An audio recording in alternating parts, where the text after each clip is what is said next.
Destaque final, professor Marco Antônio Villa. O governo está produzindo mais uma autocrise. É um fato sui generis na história política brasileira. Por quê? Porque normalmente as crises são produzidas num choque governo-oposição. A oposição não existe, desapareceu.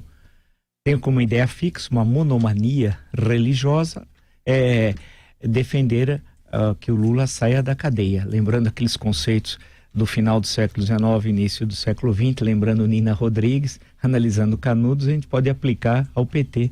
A monomania religiosa é Lula livre. Só fala nisso.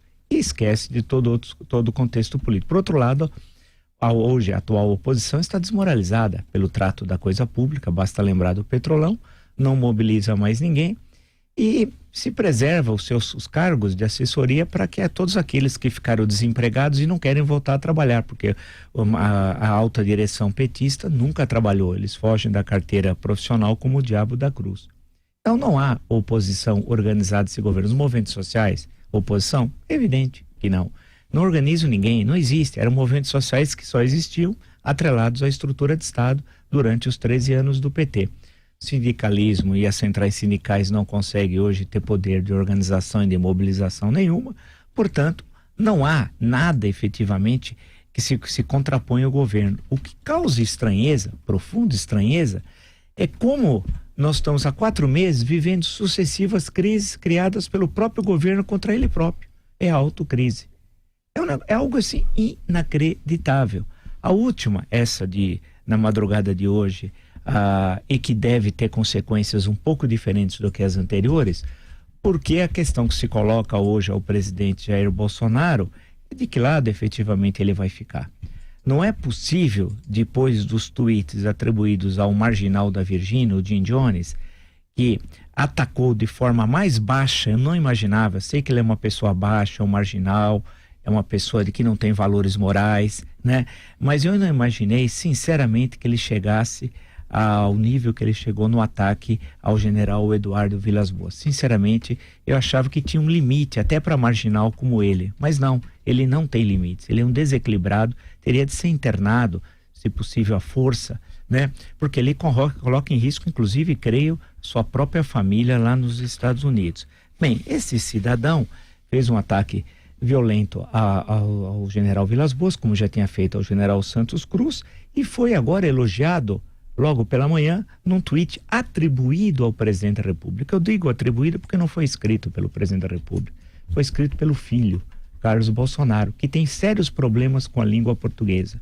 O rapaz é um pobre coitado, que tem problemas psiquiátricos graves, né? Que também deveria passar por um tratamento, quiçá uma internação, porque está sendo discutido o futuro da 8ª economia do mundo. Eles não estão numa briga de lavadeiras, usando uma expressão do passado, como se as lavadeiras tivessem esse tipo de briga, eram trabalhadoras, mas usando uma imagem antiga, com o perdão do politicamente incorreto em relação a essa questão. Não é uma briguinha entre amiguinhos que estão lá discutindo. Eles estão no governo, do governo da 8ª economia do mundo. É essa que é a questão. Um cidadão chamado Carlos é um vereador do Rio de Janeiro, que não trabalha como vereador e se imiscui indevidamente em assuntos da República, no interior do Palácio do Planalto. Isso nunca ocorreu na história do Brasil, nem nos momentos mais ridículos que nós tivemos. E tivemos momentos ridículos na República, infelizmente.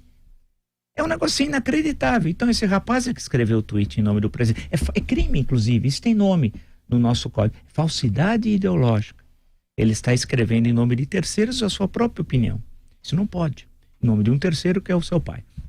A questão que se coloca, algo que nós já dissemos aqui há 4 meses, que isso vai chegar uma hora que vai explodir e vai colocar em risco todo o processo econômico, político, jurídico que o país está passando, como, por exemplo, a questão das reformas, né? Olhando o Ministério da Economia e olhando o Ministério da Justiça e Segurança Pública, um importante pacote encaminhado pelo juiz Sérgio Moro de medidas que são essenciais ao país, ao combate à corrupção e ao crime organizado. Ao invés de nós estarmos discutindo essas questões, nós estamos discutindo tweets de sujeitos ignorantes, né, de marginais, coisas que não interessam isso ao país. E o país está paralisado.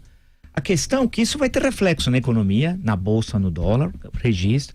nos investidores. Imagina um investidor estrangeiro. Vamos fazer um exercício. Você é um investidor estrangeiro, está chegando ao Brasil, tem X, um valor X que você quer investir, está em dúvida se investe aqui em um outro país. Ver esse teatro da política desse nível tão rasteiro, de botequim, de sarjeta, você não fica receoso de investir? Claro que fica, claro que fica.